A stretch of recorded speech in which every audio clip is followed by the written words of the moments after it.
Not to worry.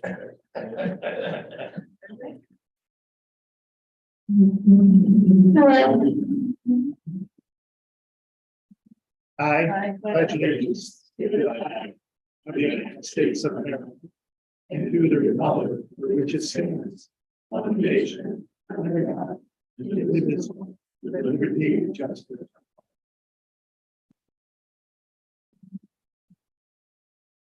Everyone, to the November 14th edition of the Town Planning Board. The first item on the agenda is relative to the minutes of the past meeting of October 24th. Approve the minutes of October 24th. I'll second it. Motion made and second. All in favor? Aye. Any opposed? Motion carries. The minutes are approved as written. The next item on our agenda was a request from Mayor Martin of the Village of Chittenango to come before us and speak to us. This is primarily relative to Mangan Farms, but it's also relative to any further development that we may want to do on the eastern edge of the town of Manlius. Mayor Martin, you have the floor. Thank you. Actually, before you, I'm gonna have to recuse myself from the discussion pertaining to Mangan Farms. Thank you. Because of my residence. Thank you, Valerie. Yeah, and to be specific, it's any development in the town of Manlius that has an expectation of tying into the Village of Chittenango Sewer District. We have in the past extended our treatment to both the town of Sullivan and the town of Manlius by intermunicipal agreement. And if you remember, before COVID, like if anybody can remember a time before COVID, there was a discussion about a development. And I came and because I had found out about it after the fact, and there's all this discussion about, you know, what the sewer outfall would be. And I'm like, nobody asked to tie into our sewer. So we started having conversations then COVID happened. And this most recent development, because the name, you know, your citizens are calling us again. I thought this would be a good time to resume my request to come and speak because it's important that intermunicipal cooperation be based on communication. So there cannot be an assumption, Chittenango has capacity, they'll take it on. Chittenango has its own plans. And so we can't make any guarantees. Tonight, I would have liked to have had my wastewater treatment plant operator, Jim Cunningham, here.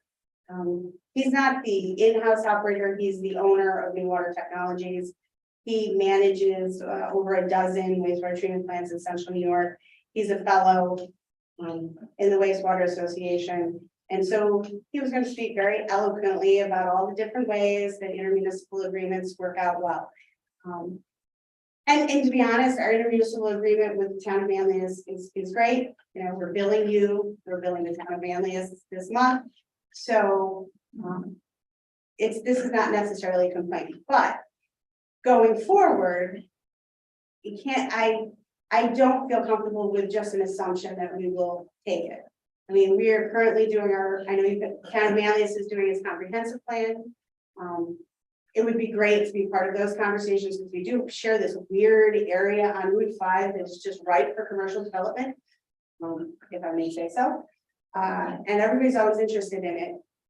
But we are also working on our own downtown revitalization plan and redevelopment of our canal side area with both commercial and, you know, one of the things that Casanova learned very quickly when they got a brewery is your capacity at your wastewater treatment plant will disappear like that.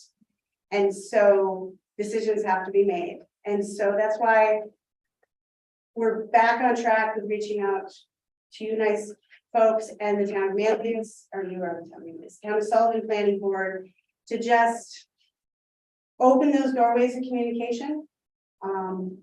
And to be, you know, please do not approve any project without knowing whether the Village of Chittenango is going to approve tie-in. Because just because there's a line does not necessarily mean we're going to accept flows. And I can't even guarantee we're going to accept flows on any future development. I had a big wake-up call earlier this year where the lift station that serves the Poolsbrook and Magnet Farms homes had a catastrophic failure.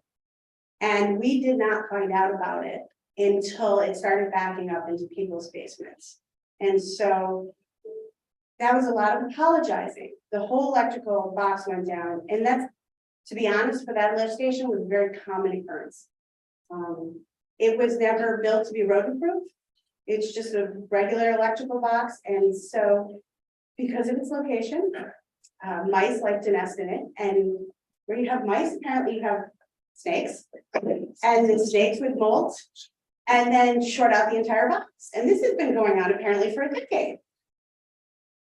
Having to walk up and down Brick Hill and check with each person and have them go down to their basement to make sure that we had caught every single house that had sewer flows into its basement. The village of Chittenango paid for an upgrade to a facility that we don't own, just simply because it was the right thing to do. And we are in current negotiations with the town of Sullivan, Poolsbrook Sewer District, because at the end of next year, our contract to accept the Poolsbrook Sewer District flows ends. And I don't know what the outcome is going to be. And then our current agreement with the town of Manlius ends, for my calculations, in 2030. So I know that only seems like 8 years away, but 8 years is a lot of time in the development world. So I wanted to kind of give you an idea of where we're at. I've talked to my trustees, and the village board of trustees is committed to reserving whatever capacity at our wastewater treatment plant in our system for economic development in the village of Chittenango. We have grants currently to do master planning. We're going after other grants to do master planning, and we want to bring in development in the village of Chittenango. Everybody's very pro downtown. We want to rebuild our downtown, so I don't think that's an unreasonable expectation. If the village of Chittenango decides to share capacity with an outside sewer district beyond what we already have in our municipal agreements, one of the policies we have established is that all facilities, fees, and agreements will be reviewed by the village engineers before approval. That is something we have implemented in our development for our own development. And we actually had a factory come in during COVID, which nearly killed me. But working with that developer, it was fantastic. They didn't have any qualms about making sure that everything met our specifications, because at the end of the day, we all want to make sure toilets flush. I mean, it's a simple thing, but we don't want to have problems. And then finally, any future agreements with outside sewer districts will provide value to the village of Chittenango residents, because my village board knows very well, I am a stickler for making sure that the trustees uphold their fiduciary responsibilities to the village of Chittenango residents. So that's kind of where we're coming at. I'm happy to answer any questions or thoughts, but I've got some questions. yeah. Mayor, if I recall correctly, you came to a hearing approximately 2.5 years ago. Yes. At the time, Rolex was seeking to amend the zoning on the same property. Yeah. And my recollection was that you told us at that time that you were near capacity. Yes, for the Poolsbrook pump station. And so, and I'm happy to take anybody down to the Poolsbrook pump station. One of the things that I think was unintended or not expected is the sheer amount of solids that accumulates at the Poolsbrook lift station.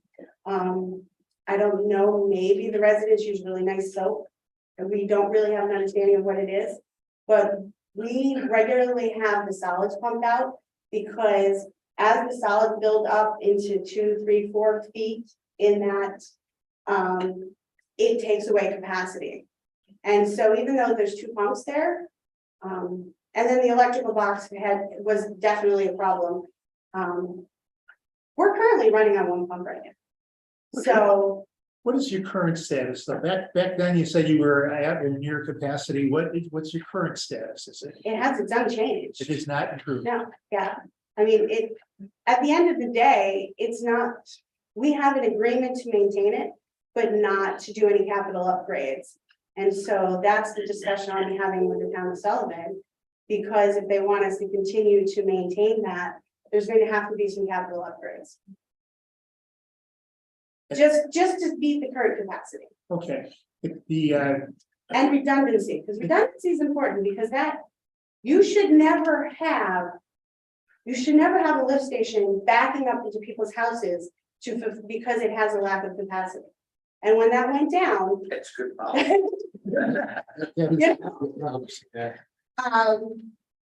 And always put in backflow preventers. If I can advise anything, always backflow preventers, because these poor houses at the bottom of this hill had no backflow preventers.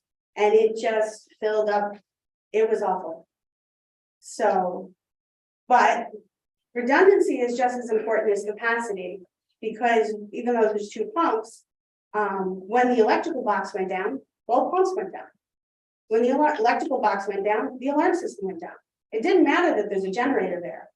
So there was no other way to convey the outflow during from 5 to 9 o'clock at night, when everybody's at home flushing their toilets and doing their laundry, except to bring in trucks from Egan and actually truck it down to our next manhole. And so redundancy is very important in these types of systems too. And there's no redundancy, there's one pipe for quite a few homes. So we have redundancy in the rest of our systems. We just don't have it there.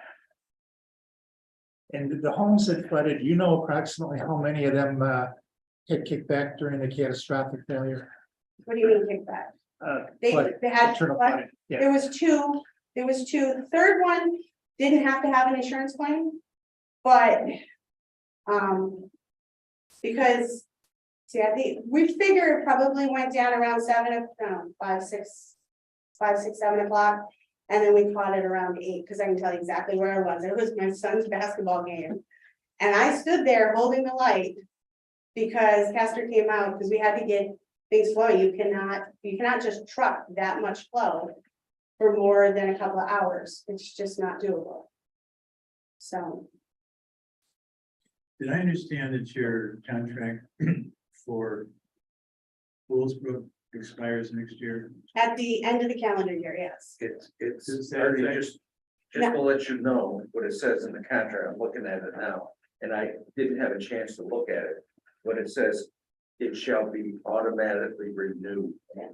So it goes on forever. So, If I'm reading this right. but are you reading the Magnet Farm ones or the Poolsbrook Sewer District one? Yeah. See, you guys are kind of funny because you flow into another sewer district before you even come into our system. So This The is lift Magnet station- Farms at Woolsbrook. yes. So Poolsbrook was the bigger development. Magnet Farms is a portion that is in the town of Manlius. Right. But the Poolsbrook Sewer District is a sewer district in the town of Sullivan. Okay, And that is the contract that expires at the end of this year, so this or language, next calendar year, sorry. so the language that says the agreement shall automatically be renewed from year to year thereafter. Well, we'll see what happens. Because, Rich, I was involved with that contract, it's a very complex contract. yeah, It's a very complex contract. Okay, Wendy and I were involved with that. I just got it today, so I really haven't Yeah. had time to review. You need to. Yeah. Madam Mayor, probably you need to read it with a lot of detail. Okay. yeah, our next meeting with our lawyers is going to be dealing with what is our responsibilities and what do we not have to, because the village of Chittenango cannot subsidize capital improvements at a lift station that we do not own. But isn't it part of the district that would have to take care of that? The sewer district that, But your sewer district is different than the sewer district that owns the lift station. as far as size? What you have is an outside user agreement, Okay, that's what the contract is. So in effect, you're correct, Rich. okay, Yeah, all right, So, okay. yeah, right, it's a town of Sullivan district, but it's an outside user agreement. Where basically everybody shares in the costs, but but you have to read in depth. And like I said, I just got this, so I haven't had a chance. But also, it says for 85 houses at Magnet Farms, that's what the assumption is. So. You know, anything beyond 85, I mean, I'm being advised we don't have to agree to accept. That's a magnet farm, Right. right, but we're not looking at it, appreciate a magnet farm. No, but I guess the real question we have, because we're not the legislative body Right. in the town of Manlius. And I guess my question would be is, are you here to say, stop? No, We're not gonna accept anything else? I am here to respectfully ask, do not approve anything and just assume we're going to accept it without communicating with us.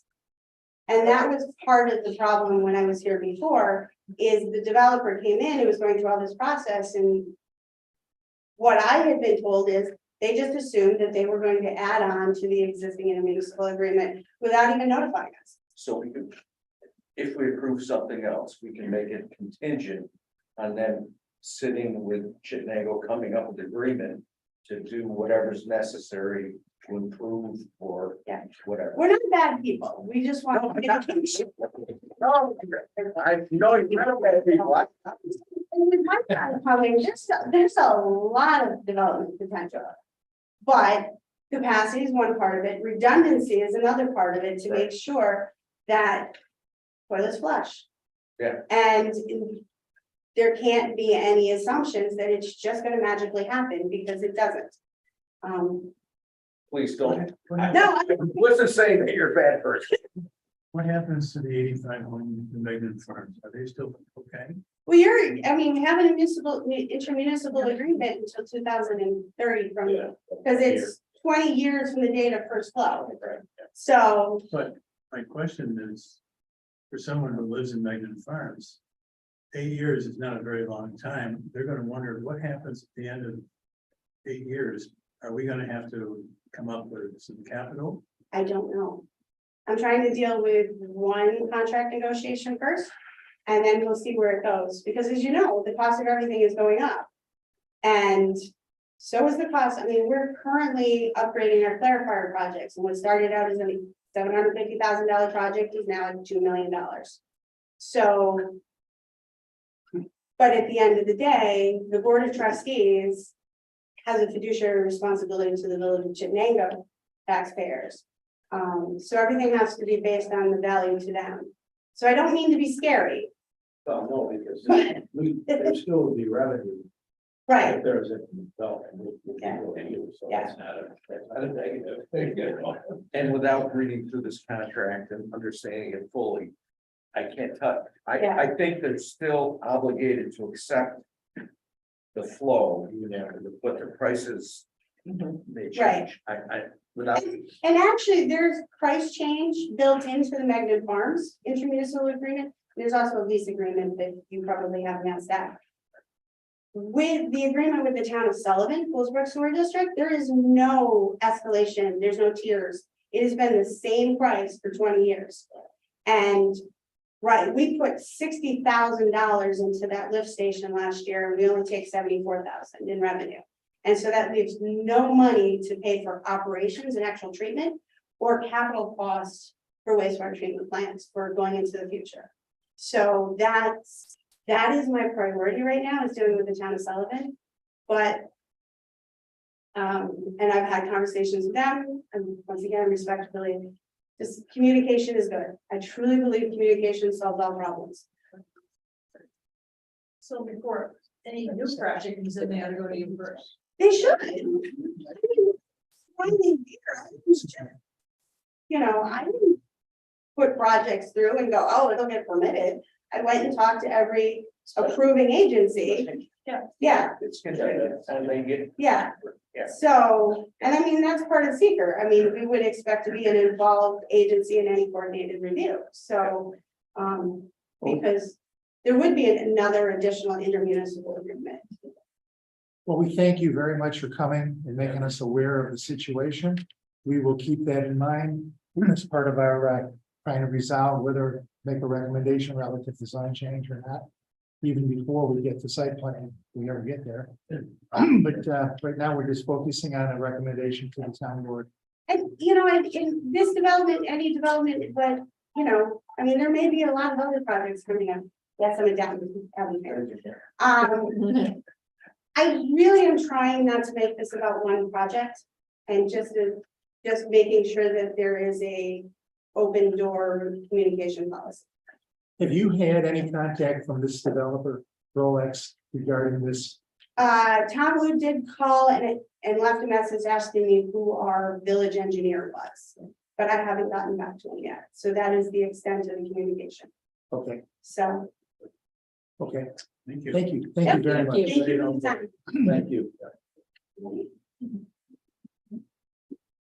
We're gonna go back to our side of the county now. Watch out for those deer.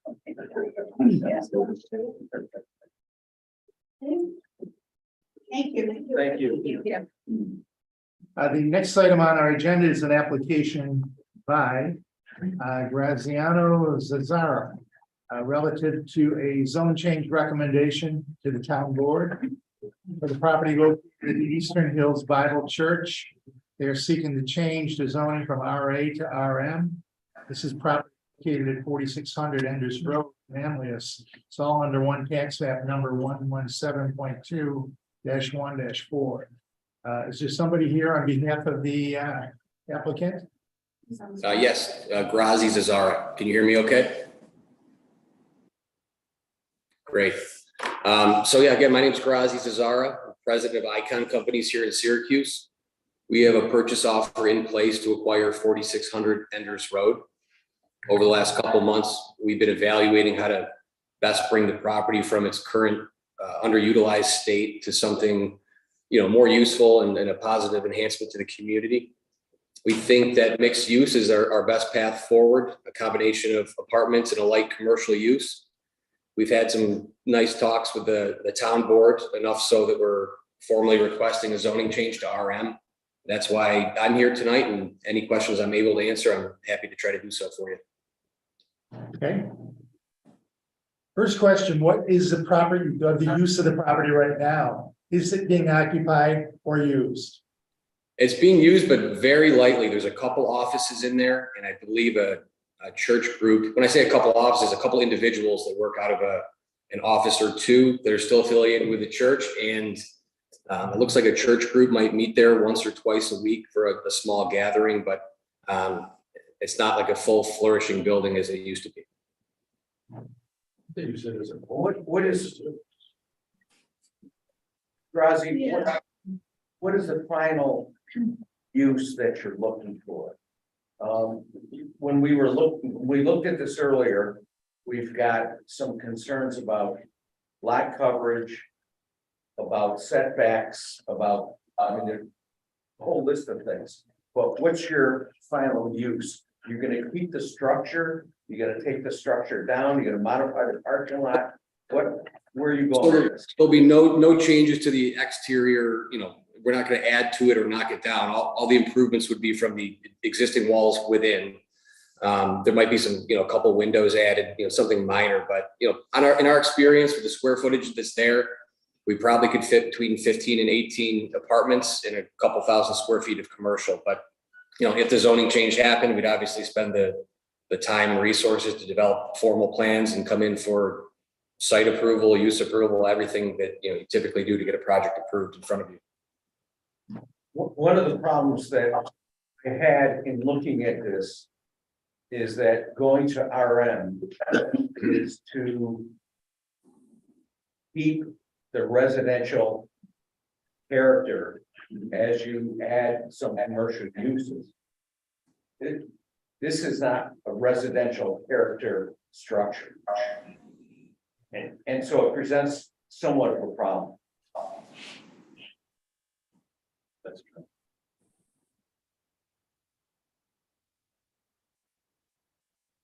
Sorry. Well, this is, I think you went to the town board and they suggested to go to RM, correct? Yes. And RM originally was specifically for Route 5 in Fayetteville, where you had residential structures that would add some commercial uses. This is, in my opinion, and I'm just one vote, is a lot different than that. This is not a residential structure that is being turned into, you know, a form of semi-commercial. And there's a lot of issues I have with this, and I haven't thoroughly thought through them all. And maybe there's gotta be some time that we gotta think about it. But it doesn't quite fit in our end zone. Even if, I'm just curious. And I'm just one vote. What about, Chairman, what about the fact that usually once you have that look, as you're driving by on that road? And it seems to me that's pretty well hidden, but I don't know if that would make a difference. One of the things, and I gotta bring this up, one of the things that took place over the last couple of months is that the town board changed the RM zone from what we knew it to be to what it is today. The law was passed. We had I had no knowledge of it. What did it change? Well, lot coverage and some other things changed in the law, which they're looking for us to give them a recommendation on a zone change, but we never got the new RM zoning classification law that they had changed, and we saw it a while ago, I mean, a week ago. Right, that was the first we saw that. And so there's just, Rosie, sorry, but there's a lot of things that are moving parts in this thing that I'm not sure we can really address. All right, if there's anything else I can answer, I'm happy to do so, but I'm just trying to find a way to make it feasible. I think it's currently zoned residential to, I don't know, you can do a hospital there, you can do a single family home, you can do a trailer. I'm not interested in any of those uses, so I will defer to you and the town board to see if it's, we have a path forward with that project or not. Well, currently, my understanding is it's RM, and you're going to go to RM, which is fine. RM, prior to this law being changed, had a lot coverage of 35%. It's now 50%. So I don't know what the lot coverage is with the parking in the building as it stands today. I have no idea. Okay. It looks like a lot more than 50%. It's a lot more than 50%. It's I mean, just looking at it, it's more than 50%, but I don't know. I think we're gonna need to hear from council. I think council needs to get some time to come up with a new law that they pass. I'm surprised the planning board wasn't provided with a copy of it. But I think we're gonna need to get a hold of that and have all of the board members become aware of what is capable and not capable, what the rules are on that. Right. Was that since we did the other zone change to RM? Pardon? Or did we just recommended a different zone change? Similar area like down 92. That's also. That was RM. Yeah. So has the change been since we worked on that one? No, they actually changed the law. Right, was the law change before we worked on that one or? Oh, you since mean then? because on 92, they don't really fit that Yeah, because we did. You're talking about the park. structure. Yeah, It was, that's separate and part. It's not part of that.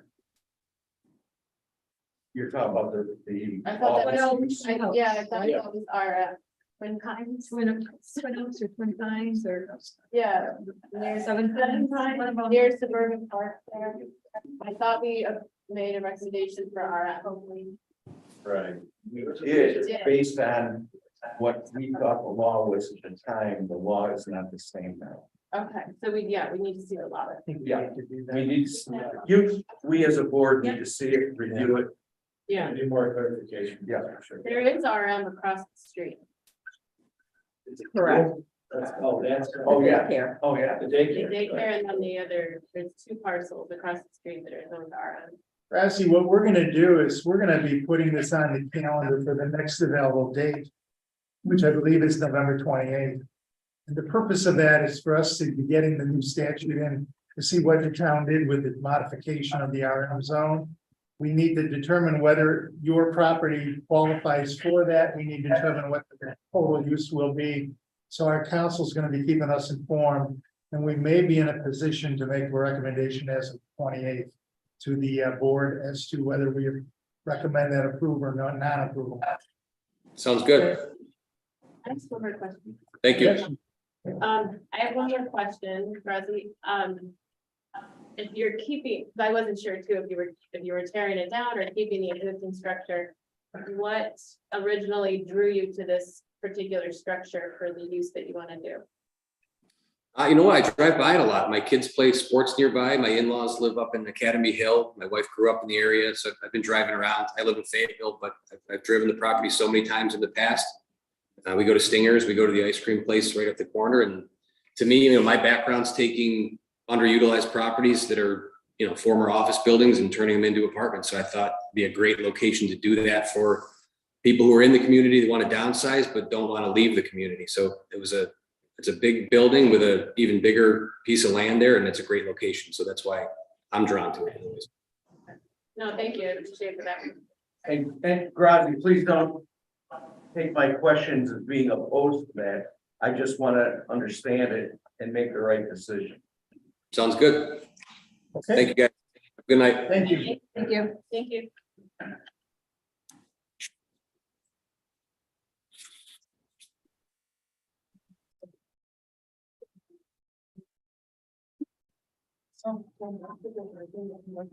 Yeah. The next item on our agenda is the first appearance by Horizon Solar Power and Catalyst Energy. This is the initial presentation relative to a 4.25 megawatt solar array to be located at 7869 Peck Road. Brian's landscaping is on. Thank you. Let me get my. Sorry. Yeah. Thank you, Chairman Luca. Good afternoon, sir. Good afternoon. My name is Andy Melka. I'm with Horizon Solar Power, the Director of Development for Horizon, and Chairman and members of the board, happy to be here with you today. As you said, this is the Warner Farm Solar. I have with me also the landowners, Mary Jane and Don Warner in the back, who live on the property as well. And we're here to, as you said, give you the kind of the initial look at our project and talk about the next steps forward. Hopefully getting to approval before too long. Horizon Solar is a specialist in distributed solar development. And distributed solar connects to the power lines that run along the roads. Fairly small to medium scale solar. Our niche is really in the 3 to 5 megawatt range. We're a small company, but we have a lot of experience. I've personally been doing renewable power development for about 15 years, and we have well over 30 years combined experience on our team. And as you said, we're partnering with Catalyst Energy to complete the development as well as the long-term operations of this project. And our primary consultant on this site is GEI Consultants, which is a nationwide consulting group, but they have a local presence in Ithaca. So this project is a 4.25 megawatt community solar project, which will produce on an annual basis the equivalent energy use of about 600 to 850 homes. Our tentative development address is 7859 Peck Road. It's about a 29.5 acre project area with about 25 acres of solar panels, drew a box around the array. And then you have about another 1.25 acres made up of the access road and some of the ancillary facilities for a total impact of 30.75 acres. As I said, the landowner is Mary Jane Warner, who lives on site with her husband Don. It really is a great location for a solar project. It's relatively flat. It's far back in the field and naturally already very well screened from any neighbors. And it has proximity to the 3-phase power lines that are along Manlius Road, and then which stretch back to the Collimer Crossing substation in Syracuse. So here's our proposed layout. Hopefully you've all have had a chance to look at this as well in the information that we mailed to you a couple weeks ago. And there are full-size plans available I believe there would be a leasing office if anybody would like to look at something a little bit more up close. We are proposing a single access tracking system where the solar panels are mounted on driven steel posts in long north and south rows, and then they're attached to a horizontal beam that rotates from east to west over the course of the day to help maximize our total energy output. This project meets all setbacks that are currently, the 50-foot setback that is listed in the law. Our access would be from Peck Road along the western property line. As you can see here, access on the southwest corner of the Warner's property. The road is made of a permeable material and will be built at grade, so it'll have essentially zero impact on drainage. And we designed it at 20-foot wide, 20-foot width throughout the full course of its run. It runs up to the north and then cuts to the east to follow the south end of the solar array with a turnaround. And this is sufficient for ambulance access and any sort of first responder access that we need to get to the site. Our point of interconnect with the national grid distribution system would be a series of poles up near the front of the site along Peck Road, and then the power would go underground from there and then back the few hundred feet to our equipment pads within the site itself. Transformers, the main service panels. Our equipment would be made up of new commercially available, top tier equipment. We like these Chint inverters. We've worked with Jinko solar modules, but there are any number of top tier solar modules that we might choose as our final equipment selection for the site. And for tracking systems, something like Game Change Genius or ATI trackers, and we've included some examples in the material that I sent to you before. But as we get to final engineering, there might be slight, as we talk to our suppliers and select the specific equipment for the site, there might be some slight tweaks to how the roads are laid out, but essentially the site will look as we've proposed it to you today. GEI did a wetland delineation on the site. There are 3 minor isolated wetlands that are on site, one which stretches across the north half of the property, then one kind of in the center, and a small one on the east edge as well. According to our wetland experts, none of these are functional, none of them are going to be DEC jurisdictional, and the extent of any work that would be done in these wetlands is driving posts and piles for either the fence or the solar array itself, and thus is a non-impact from the Army Corps' perspective. We also did cultural and historical resource investigation, as well as flora and fauna, birds and bees and animals.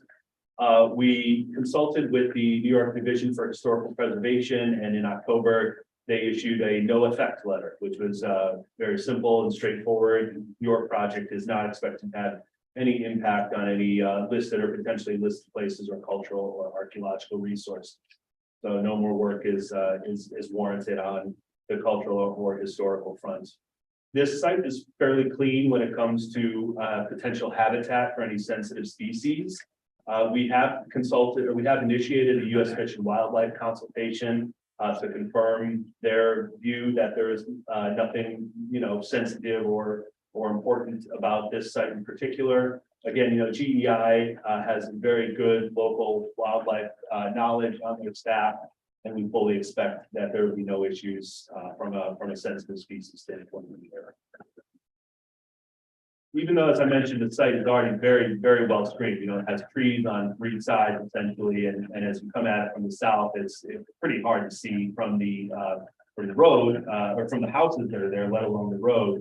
We still wanted to go ahead and propose additional landscape screening along that southern boundary to provide an extra visual barrier, as well as visual and aesthetic interest on the south side of the site.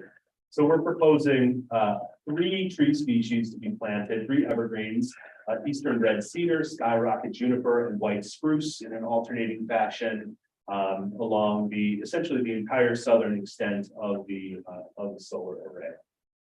And that diversity, increases that visual interest, as well as discourages, a monoculture being susceptible to diseases and things like that. So these were chosen by one of the landscape folks at GEI. One of the other, yes, sir. On Peck Road, there's, I don't know if it's a cape, I'm not sure what it is, that's boarded up. Is that the property that is? No, Yeah. no, bank owns that right now. We wanted to ask you guys why they boarded it up. It's owned by a bank. It's owned by a bank. So where does this property have access on Peck Road? To the left-hand side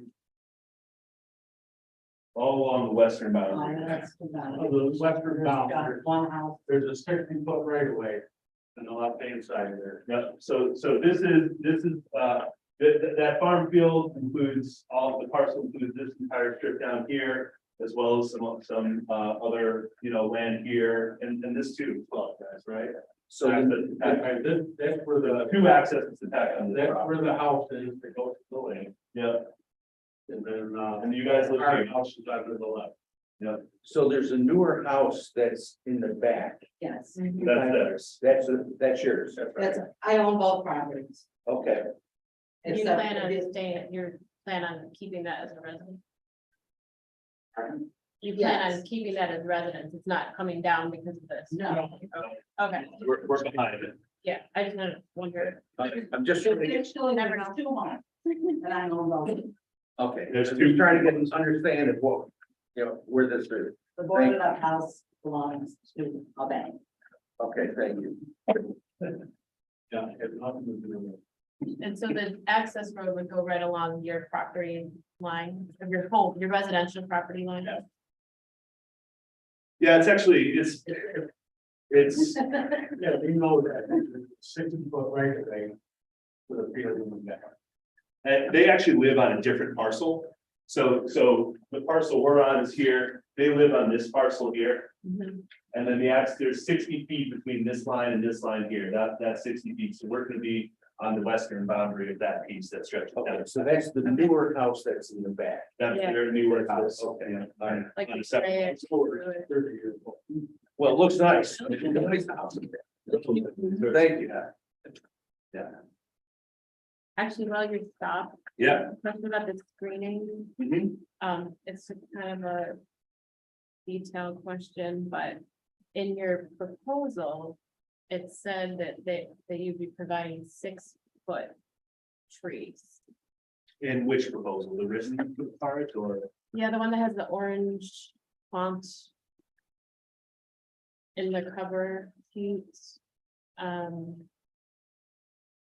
That might have been a typo.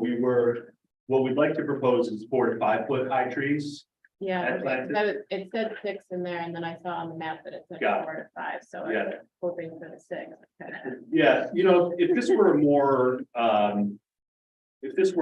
of a screening concern or a location that was much closer to the road. It might be appropriate to start out with something higher, but given the fact that, I assume I think we did agree on 6-foot. did we? Yeah, agree. Well, my foot is in my mouth. Don, that is, now that you say that, it rings a bell. So. All right. Don keeps me on my toes. So we'll go with 6 foot. Okay, Yes, all right, you can continue, I'm sorry. thank you for the. I'm sure. Yes, so there we go.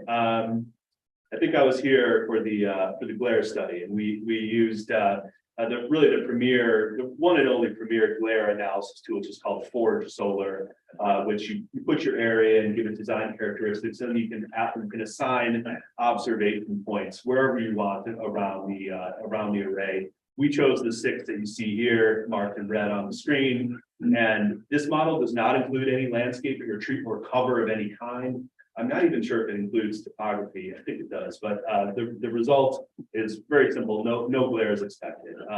Single axis tracking systems do a very good job of avoiding glare, just the way that they're orientated, and then all modern module solar panels include anti-reflective coatings and texture glass, so no glare to be excluded. Have you had any discussions with the FAA?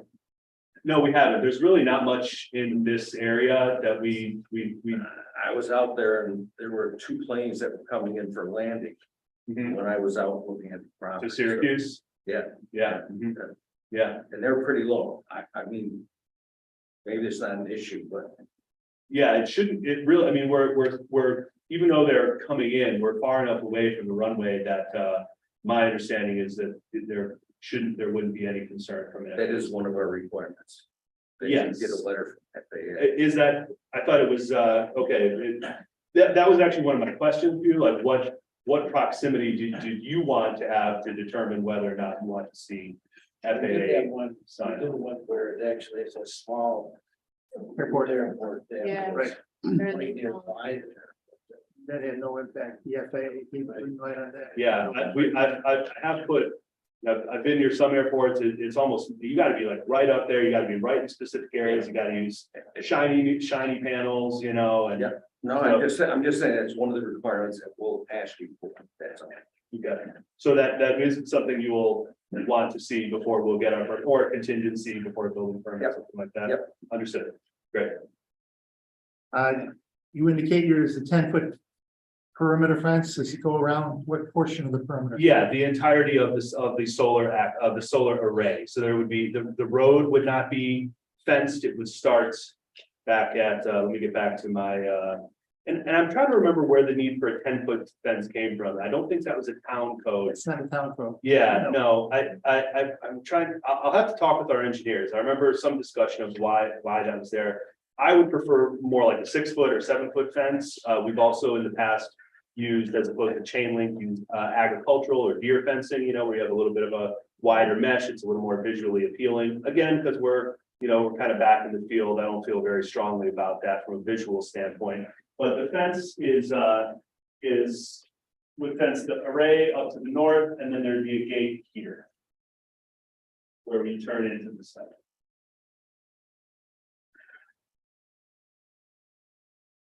If you modify the height of the fence, let us know. Okay, absolutely. Otherwise, we're going with the understanding it's 10-footer. Understood. I'll double check with that and It's pretty sure the contract is there. does it say minimum, I thought? I think it says minimum 6 foot. So that's why I wouldn't go shorter than that, but yeah. Doug, you mentioned the poles again. Like some of the other places, we had a lower fence so the deer could go back and forth. Mhm. I'm asking our town engineer, or planning board engineer, because we've had recent discussions, the more we've had experience with solar, Have a few. and we've had them pop up and, kind of seeing things that we didn't necessarily see on the Sure. written site plan. Sure. So, one of my concerns, I don't know if anybody else has a concern, in this area, I think, if we're gonna have those tall poles. Again, if we can look into, All the yeah, telephone poles. yes, At the because this entrance. is a residential area. Where would the poles be? Can you show them again on this? Yeah, I think the preference of the board would be to have underground Yeah, connection instead of the overhead. Interesting. I've seen that happen. That adds quite a bit of cost to the project, and we're already. This is quite an expensive interconnect from a national grid standpoint already, based on some upgrades that we have to do both to extend the on the site as well as in the substation. Is it an aesthetic issue that's the concern, or what is the? Yes. yeah, and I mean, I drove by Exactly. there and I think there's a lot there already. To add in some ugly poles. Mhm. Would This is add the- to the well, clutter right, that's The in thing the- next door is the big. All trees. Then between their property and ours. It's a huge hedgerow.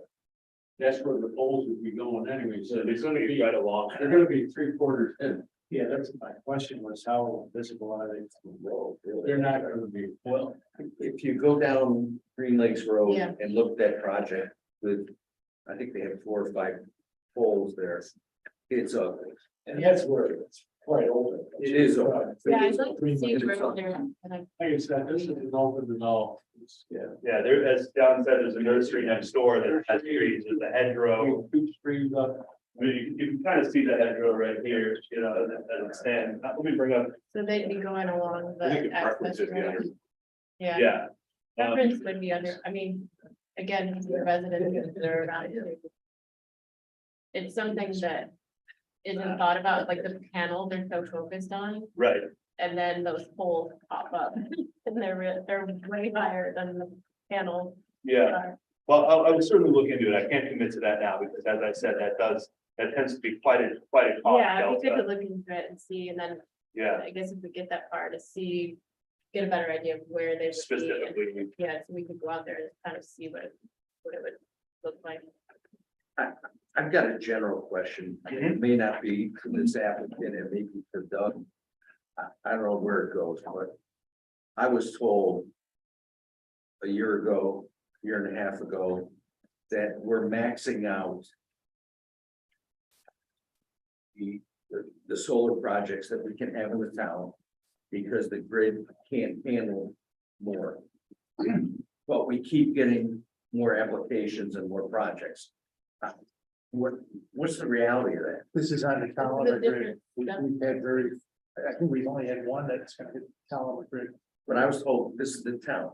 The town can only handle this much. Depends on which grid you're going into. No, I think you're exactly right. Yeah. The vast majority of projects in the town have been the central part on south, and that this is on you know, and being in the very far north part of the town is on a separate feeder, separate circuit fed by the Collimer Crossing substation. That one is going to be maxed out very soon as well. We are working on another one in the area that would be connected to that project. So I hope that I'm back with you guys in 6 months on a different one. From what I understand, we're paying National Grid quite a bit in order to get these two projects online, or this project, and then probably the other project.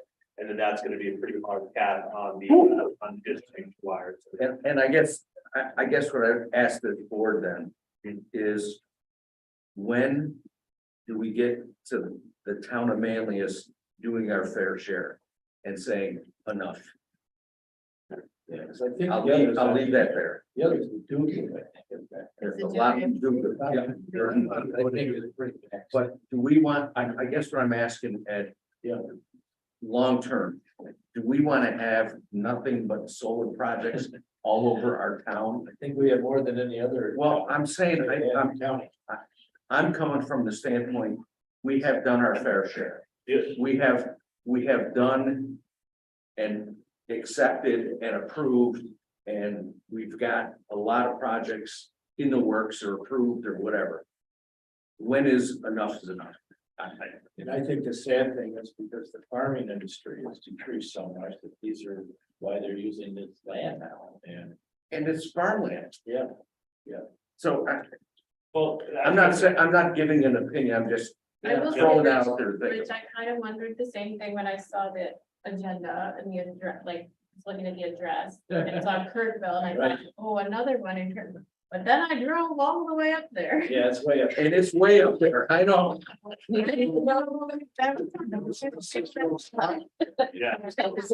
So, yeah, so No, I we don't have to worry about our mile thing. That's what I was gonna bring up. mean, it's very isolated, with trying to do there.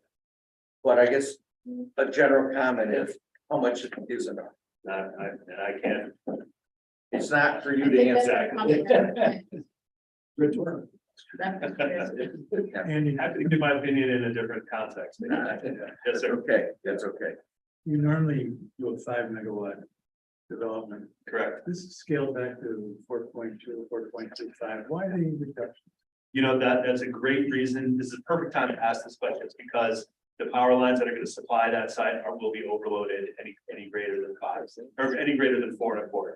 So we applied for this project at a 5 megawatt size, and National Grid says, we can't fit 5 no matter what. That much power will exceed the rating of our largest conductor that we built.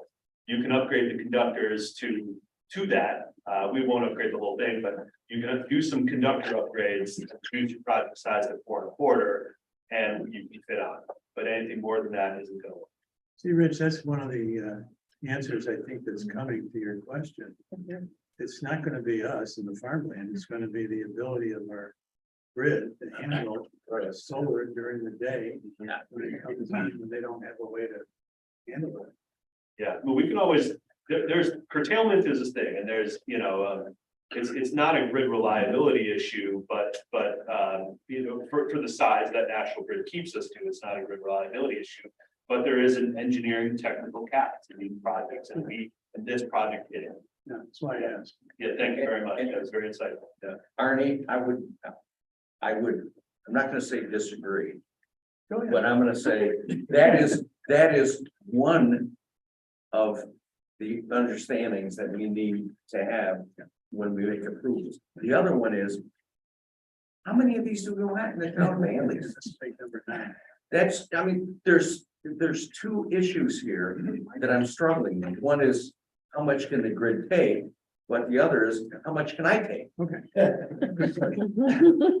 So we don't disagree. You're Okay. one vote. I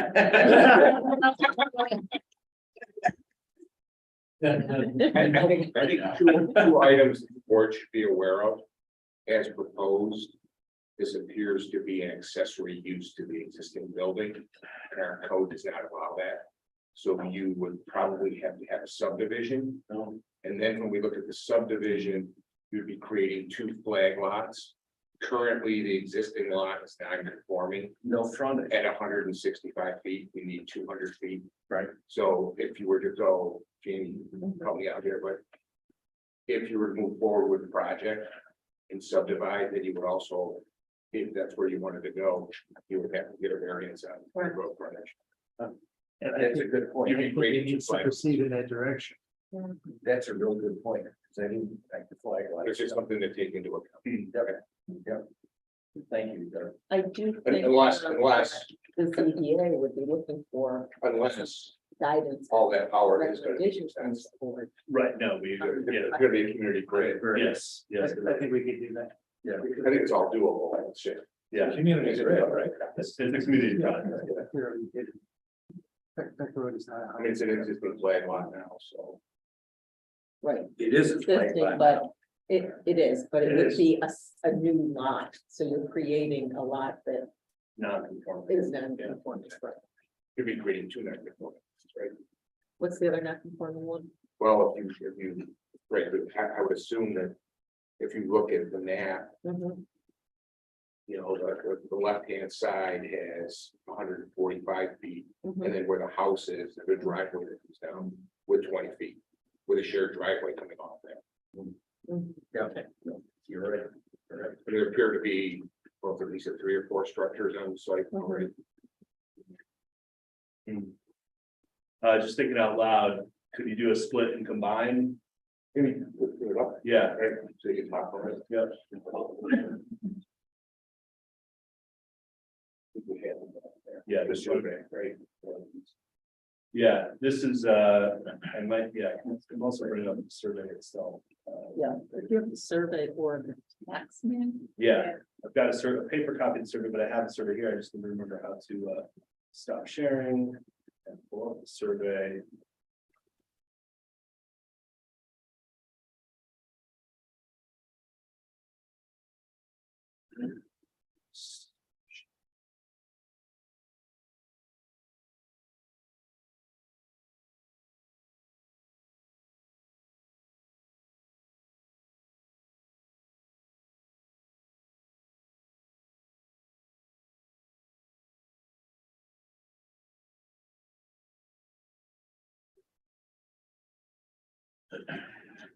Just, yeah, I can just blow it up to that lower end, right? Yeah, there you go.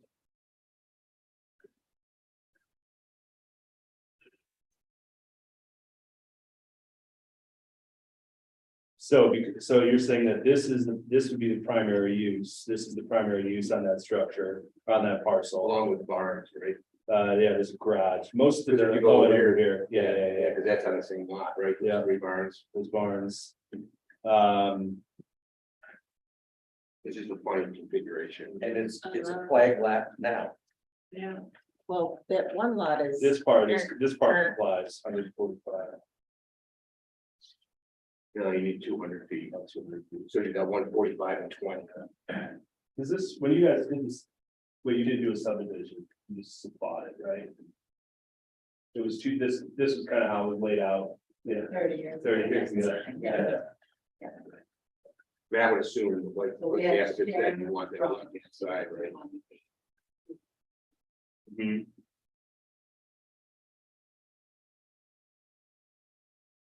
All right, we'll have to think about this a little bit. I mean, there appears to be enough land there. Yeah. I just never like the word variance, even though it's an area variance. Okay, You're right, Doug. You're absolutely right. Didn't even see that. Yeah. You know, Clearly. you've got 40 acres in the back, and so basically it's gonna want to access that. So it's Okay. Just curious, Is that one lot, like, is it? Yeah, a scroll one down, so lot? Jamie can see it, yeah, it goes up and around the back. So it's kind of like a horseshoe. yeah, so you got this property where your house is, you got this strip here, and then you have this frontage here, right? No. No, That's a separate lot. That's the house you were. Yeah, that's the, yeah, There you can see, bank, National Bank is trustee, I don't know, yeah. but you got the frontage for the roadway going back to the house. And then you have the frontage over, yes, so the other lot in the back doesn't even have front. It doesn't It's got even a- have- right, It's got a shared driveway. right. They work these off. So That's, it's already landlocked. that's for our Wow, engineers. that's crazy. No, you guys have a strip here, We have a shared driveway there. right? This is your shared driveway. Is it both of these? Is it a 40-foot strip here? Yes. Got it. 20 foot to there and 20 foot for you guys, right? And then the 60. 60 That foot. always stayed on the side was sold, that was not. Yeah, that strip up there was to preserve access to the fields. Yeah. No matter what happened up front. Okay, But the one where the house is in the back has no Yeah, where's the frontage, road property? frontage Just at the all. driveway. Does the property line Driveway that continue belongs and to a cut different off there property. at the? I think No, so. share. But No, I think it's got, I I think they're right, That's a property limit there. yeah. Usually it doesn't appear to be on this. I Okay, think this that is the makes property. sense. the So property, that's a flag lot for this 20 foot. okay, That's a got it. flag lot That for this makes 20 foot. Okay. I think that's how. that Yeah. is. And the driveway's split Oh, down the middle, that- Mhm. kind of. Who Back did and that? forth. So. Gotta do a little research. on it. Yeah, that's a property line there. It just isn't in bolded. Yeah, it's dotted. Yeah, it's- kind of there. So you'll be- Perhaps if you knock the 10-foot chain link fence down to 6, you might have additional money so you could go underground relative to. Not sure the delta there is that much, but, we'll think about that, yeah. Yeah. Quite the savings for that. Now, if we knock the landscaping down from 6 foot. no. Okay, how did you want to leave this on our calendar? Well,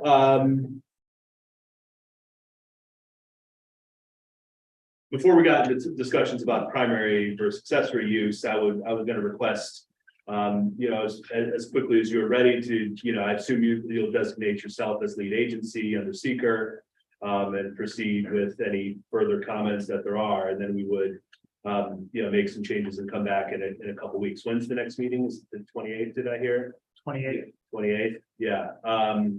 Given this, I think I'd like to be on that agenda, and then if we have. Sorry, No, I don't know if it wants to be. if what? No, Is it a big one? I'd like Doug and Jamie to have some conversations about what we were talking about. Well, I think we need to come up with whatever this configuration is going to be. Mhm. That's gonna work for the project. And is the whole back being, No, there are some spots that are not being used. Let me get my plans up again here. And the concern too would be the dates. He comes back in 2 Yeah. weeks, he's giving a presentation, and then we agree to have a. and it has to go Hearing, to- it's gonna be in January. Yeah, I don't think you can make it because the deadline for file for that date is Oh, right, it's coming up. November 17th. Yeah. 3 days from today. Yeah, that's. That'll be January until we get a public hearing. yeah, and it's gotta go to ZBA. Yeah, right. And county, right, county referral. And try to Yep. refer. Yeah, Absolutely. Everything tight. Yeah. So, I mean, we still can do it to declare the agents. Okay. Mhm. I would entertain a motion to declare the planning board lead agency. I'll make that motion second. Motion made by Edmund and seconded by Richard. All in favor? Aye. Any opposed? Motion carries. We are lead agency. Very good. So one step done. So I want to make sure I understand very specifically what the requirements are about lot sizing and flag lots and primary and accessory uses. So when I speak with Yeah, you Something- can, Doug and myself, we Great. can get on a call with you about it. yeah, that'd be good. Okay. Yeah, can we do that next few days or something? Yeah. Do you have a card or? Yeah, I can get it. Yeah, I can do one of mine too. And we'll go from there. Any other questions? I didn't quite, there's not a whole lot more to talk about on my presentation. We did a visual analysis as required, as requested, I should say. No impacts on any of the sensitive historical or cultural or parks, anything like that. We are planning a pollinator friendly ground cover mix, which you may or may not be familiar with. Saw that. Yep, we find that to be very, very important to increase the long-term benefit of these projects for the farmland. And then, yeah, we submitted our operations maintenance plan and our decommissioning and removal plan. One of the questions we had, we did not supply a cost estimate at this time. The law said the costs will be developed as we move through the special use process and site plan approval. Would you like us to go ahead and provide a cost estimate for decommissioning at this Decommissioning? point? Yes. With Absolutely. eligibility? Yes, okay. Absolutely. Great. And then, one of the things that I don't think has been seen before in this town, but I might be wrong, is when we post a security, if there's going to be some sort of escalator or multiplier or something like that, rather than having a fixed escalator per year, we'd like to propose that we come back every 5 years with a re-estimate of the decommissioning costs and salvage. And that we find is a more accurate view in the long term of what the actual costs are going to be, as opposed to saying, oh, you got to do something that keeps up with inflation, or you got to do something with a fixed, fixed escalator, something like that. So it's something to consider. This is what's included in our decommissioning and removal plan, is that the amount gets reevaluated every 5 years as opposed to some sort of fixed annual. I would be fine with that. It makes sense. But if we can't come to an agreement, there's gotta be some type of a release where take it down. Right, I think I that don't think that's something. we're gonna come to that agreement. Negotiated, the last. That's. Yeah, this is all negotiated. Yeah, We'll provide an estimate if you disagree with it, I mean, I don't think it's gonna get to this, but the way I could see, and this will all be a negotiated contractual agreement between the project company and the town, right? Yes, and we're not them. No, it'd be the board, exactly, just as the attorney, I'm asking. Yeah, Right. right. So This would be a Tim negotiation. Protesky of my office. Okay. He negotiates those Okay, agreements. great, yeah, we'll, I'm sure there'll be. Yeah, I mean, we're not gonna take it down, but we don't want you, but we don't want you to say. That's the, the leverage that we have to. Yeah, of course. Come up with a good number. Of course, yeah, and if we can get, I don't see any issue of getting through that contractual Okay, arrangement. yeah, I'm good with that.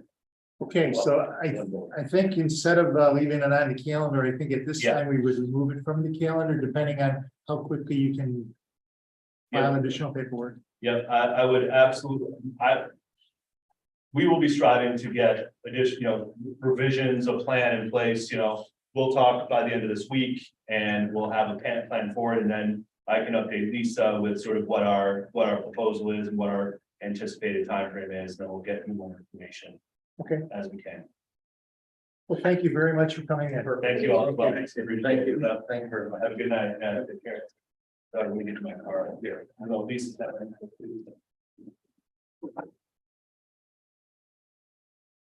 Folks, we only have one more item on the agenda. It's the application by Dennis Flynn, property located at 7418 Kirkville Road in Syracuse.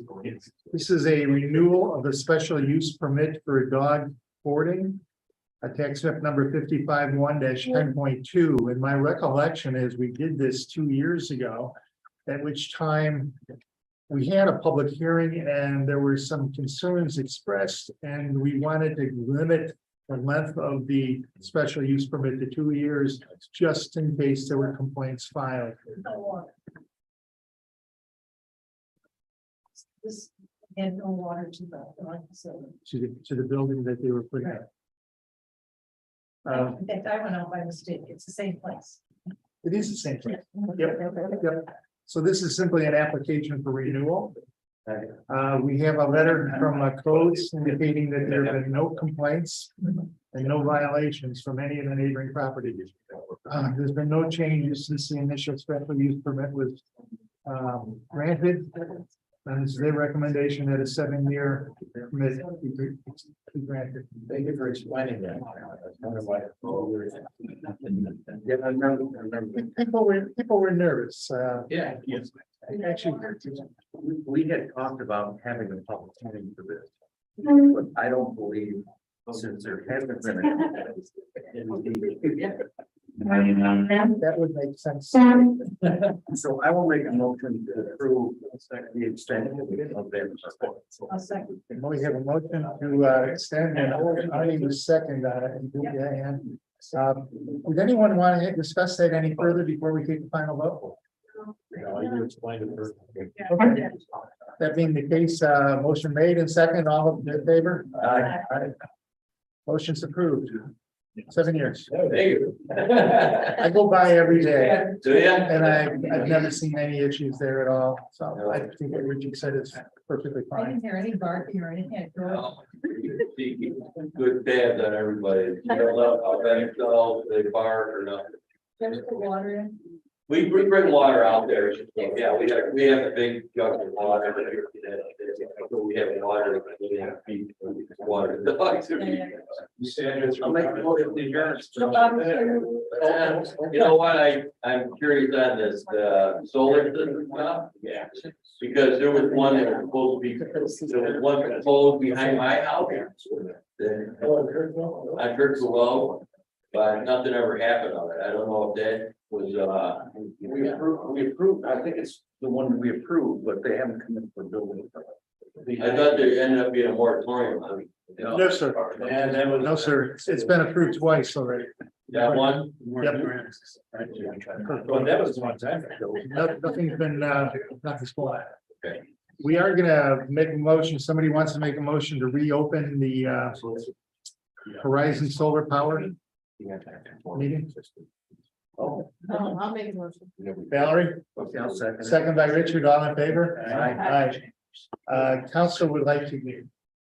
Actually, you'd like us to make a motion. I would. Relative to declaring this to be a type 1 proceeding. Oh. And can you explain that to us? Yeah, because it's a disturbance issue, and I just confirmed that it's 30 acres of disturbance, so. And the rule of thumb is 10. And Okay. So we need to declare it a type 1 action. I'll make a motion. Motion by Valerie, Type one. second by Aaron. All in favor? Aye. Motion carries. And now we stand adjourned. There we go. What's the second? I got it. No one made it. Made it. You lend it? Well, you guys. No, we're well for the, we're looking for the meeting. I know that. So second. Oh. Somebody else. said, Okay, are we done? Richard, do you want to do a formal adjournment? I just did. Okay, Richard's requesting an adjournment.